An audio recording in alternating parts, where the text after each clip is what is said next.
Hey everyone, Brendan Snyder here. How are you? Thanks so much for joining me and welcome to New Music Finds. This is where I like to collect together all the different things that I've purchased over the past week and present it to you. I've got 12 different things to run through with you. I get them from different places, my local record store, but also online like eBay and Amazon. Cool stuff this past week. A lot of stuff to break down for you. I'll get into that here in just a bit. But before we start, if you're new to my channel and haven't already hit the subscribe button, please do. Also, leave a comment, hit like. All those things do help support my channel. I'd greatly appreciate it. And of course, as an added bonus, by turning on notifications, you're going to stay up to date on all that's going on in the world of music, just like this with New Music Finds, finding out all the cool stuff that just dropped, and as well, other cool things that I picked up. So I like to start off with new releases. First up that I picked up is actually one that I didn't know anything about and then did a little research on it and found out more. Gotus or maybe Gotus. What I found out is the title of this is made up of the band Goddard and Crocus. So we've got Mandy Mayer on guitar, who has played with both bands. And he set this up as a live band to go out and play music. And it turned into now being a real band where they've recorded an album itself. And so beyond just Mandy Mayer being in there from both the bands Goddard and Crocus, we've also got three total members from Crocus in here. We got Pat Abey on drums, and we got Tony Castell, who is on bass. It's rounded out with Alan Guy on keyboards, but get this, Ronnie Romero is on vocals in here from Rainbow, but he is also sung for a group called Core Leone, Lee Leone's band, Lee Leone being the lead guitar player for Goddard. So there's even more connection in here, which in turn makes this a pretty cool thing. I've got to say, this is one of the best albums that have dropped so far. I know we're just in January here, but I am loving this thing. Go check it out. It's got a weird name, Gotus or maybe Gotus, depending upon how your pronunciation is for it. But as I said, they are merging the names Goddard and Crocus together. And it's just a really great album out on Frontiers Records. Highly recommend. Now, albums that dropped this, because that actually dropped the previous week. So albums that just dropped this past Friday on January 26th. First one up that I picked up, The Rods and Rattle a Cage. This album here, their 9th studio album overall. If you're not familiar with them, they're a New York City hard rock band, goes way back to the very early 80s, features David Feinstein, who is the cousin of Ronnie James Dio. They were together in the band called Elf, so his career goes back even further. Band also features on drums Carl Candy, and he has played with Jack Starrs, Burning Star, Rhett Forrester of Riot. He's also a fairly well-known producer in the metal world who's produced albums for Anthrax, Exciter, Overkill, and more. And those are some of their classic ones from back in the day. So if that sounds like a cool thing to you, definitely check out The Rods. Their stuff early on was much more straight ahead hard rock. This stuff sits far more in the metal vein, but very good. I do recommend it if you've never checked them out. All right, then I've got two relatively new bands. This one being absolutely new band. Swedish female metal trio called the Gems. Phoenix is the title of this album, as we've got these three ladies here rising up from the ashes of Thunder Mother. So unfortunately, some bad blood went down with that band. They were fired from the group, and they decided to form their own group, calling it the Gems. So we get the vocalist, the guitarist, who also covers bass duties, and drummer, all from Thunder Mother, coming over here. And I have to say, you know, of the two projects, Thunder Mother and now this, I like this better. This is almost like one of those weird things where I could see this band blowing up and doing really well. And sometimes you think, how could they, you know, do better, build upon something like Thunder Mother that came out of the gate and was really amazing. But I'm really digging the Gems. So in a weird way, I'm almost happy that you know, those shenanigans went down and they got terminated in order to create this. I think there is far more interest and excitement on this album than on the past Thunder Mother album. All right, next one up, another Swedish heavy metal band, this time Lucifer, and Lucifer 5, their 5th studio album, female fronted by the lady right there. But the cool thing is this band also features Nikki Anderson, who plays guitar in the Helicopters. And on past Lucifer albums, they've been much more heavy, definitely always compared to Black Sabbath. But in this case here, they've got more influence from, say, Blue Oyster Cult, meaning a straight up hard rock vibe. I would even compare this band more towards Ghost now than I would, say, Black Sabbath. But if, again, if those references sound interesting, this album here, out of all the stuff, I have to say actually out of all 3 of these things here, if you're only going to check out one of these, this album here is the one that's blowing me away. But just as a new rock band out there, that one being a great one. Okay, because that new Lucifer album was coming out, and I owned the first 3, but I did not have 4, simply called 4. So I went ahead and picked this one up and added it to the collection to round things out. Now I've got the complete Lucifer collection now, and as I said, I had the first 3. Those were the heavier albums, the more Black Sabbath metal sounding albums. Since I didn't have this one is actually more in line to the brand new one, which was cool because I was digging this so much, so this was right in the wheelhouse of that. But I suppose if I had had this album, hearing 5 wouldn't have been such a sort of shock to me, because when I first put it on, I thought, wow, they're just not as heavy as they once were. And it took a couple listens for me to really get into that more hard rock vein than the metal vein that they were in. Past couple weeks, I had been getting into a group called Terry and the Pirates, which features guitar player John Cipollina from Quicksilver Messenger Service. Terry Dolan is the front man of this group. And I actually ordered this one off eBay, and I was super excited about it because it's listed as their first album from 1979. Turns out it is just a compilation of live recordings that I think go all the way back to 1970. So I don't know if that was really their first album or what, but the album that came out after it in 1980, The Doubtful Handshake, which is a studio album, blew me away.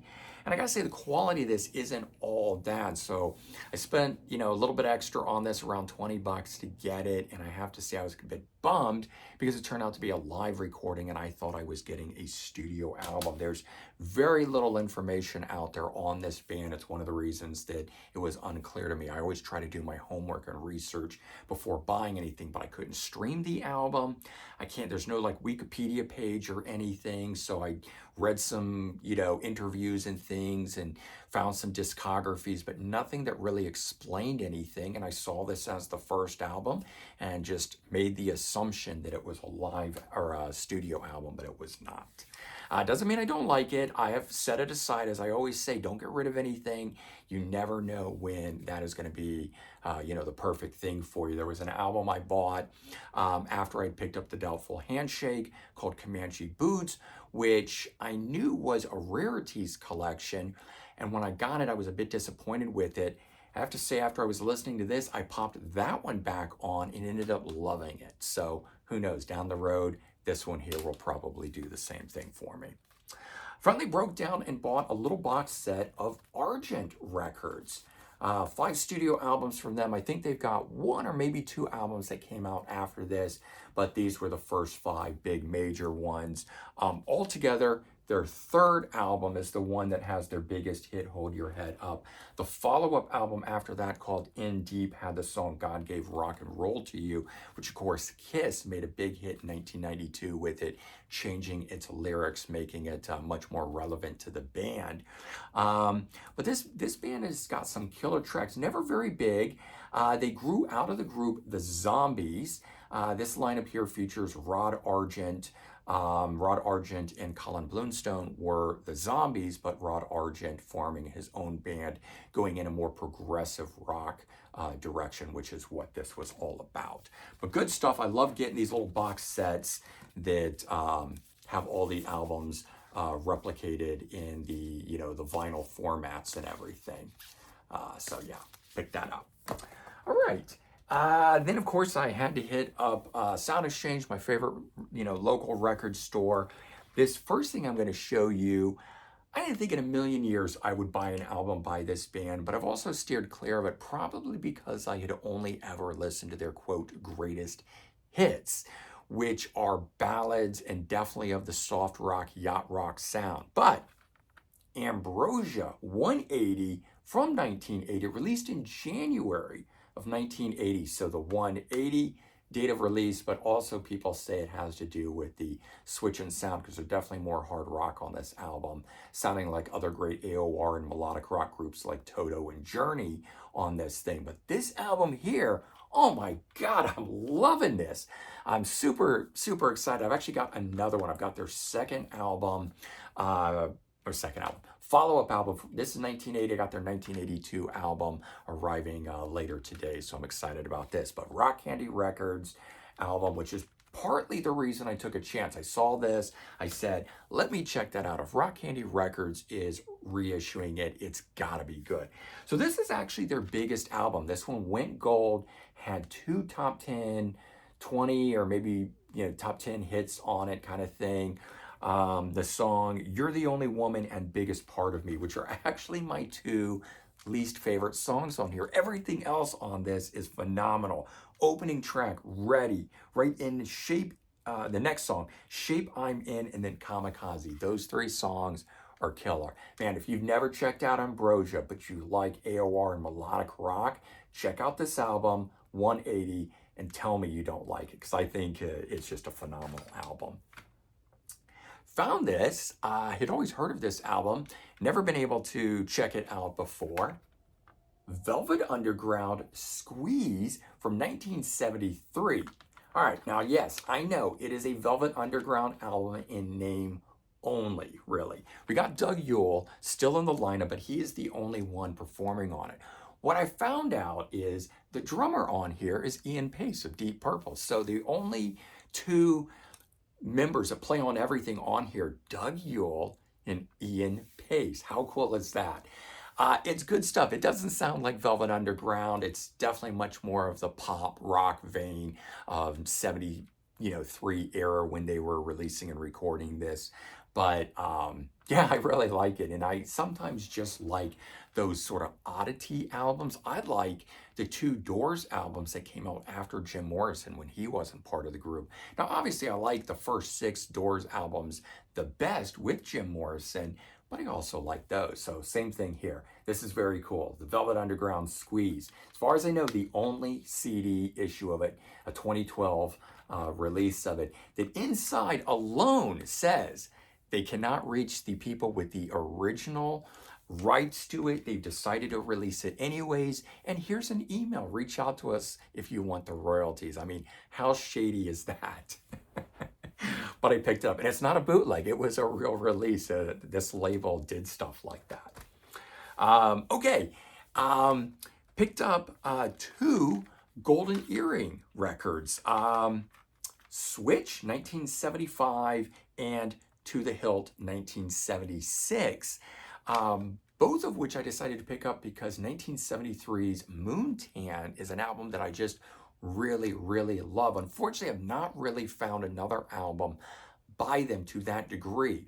I do like the 1983 or 84, I don't know, somewhere in that vein, album called The Cut, which has Twilight Zone, their other really, really big hit, but that sounds like the 80s. I was really looking for something more sort of progressive rock sounding like the 1973 album Moontan.